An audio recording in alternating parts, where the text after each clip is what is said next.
En núna eru aðalfélög eða svona þau félög sem njóta mestrar hylli í Kauphöllinni en þá.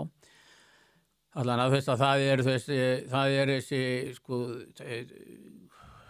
einhvern hátt þeir stundum kölluðu tæknifélög eða við skulum segja sko vaxtafélög frekar sem allir sagði Amarok og Alvotech og Oculus.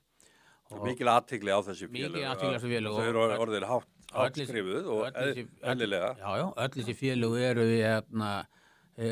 gríðarlega lofandi og eru svona sko beiting á hugviti, menna þess Alvotech í miða við sko þeirra áætlanir þá ætla þeirra með vöruútflutningi ár fyrir sko 100 milljarða, það munar minna.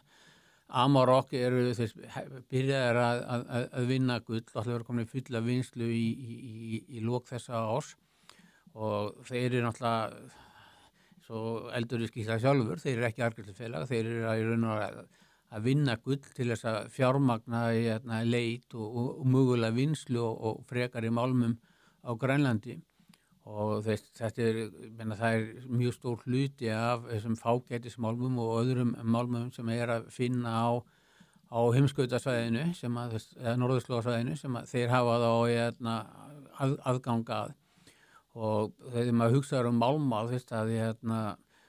þá má ég sko málmvinnsla í eðli sínu sko tæknigrein þannig að öllum málmum sem við þekkjum og notum fyrir allar svona slett á ensku practical purposes ótakmarkað magn í heiminum.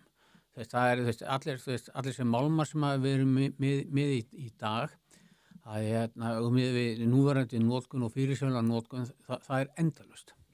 En þess vegna sko reyndar svona þessi villa sem að margir eru með hvað er þessi allt sem að takmörku gæði, hann hófst kannski með Rómarhópnum 72 og samkvæmt þeim átti olían að vera uppurinn skömmu upp á 1980 áli kringu 2000.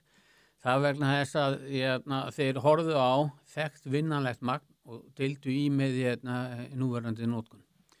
En sko þekkt vinnanlegt magn bara það magn sem er hagkvæmt að vinna í dag og það sem er hagkvæmt að vinna í dag það eru auðvitað falla því hversu hratt okkur miðar áfram í tækni.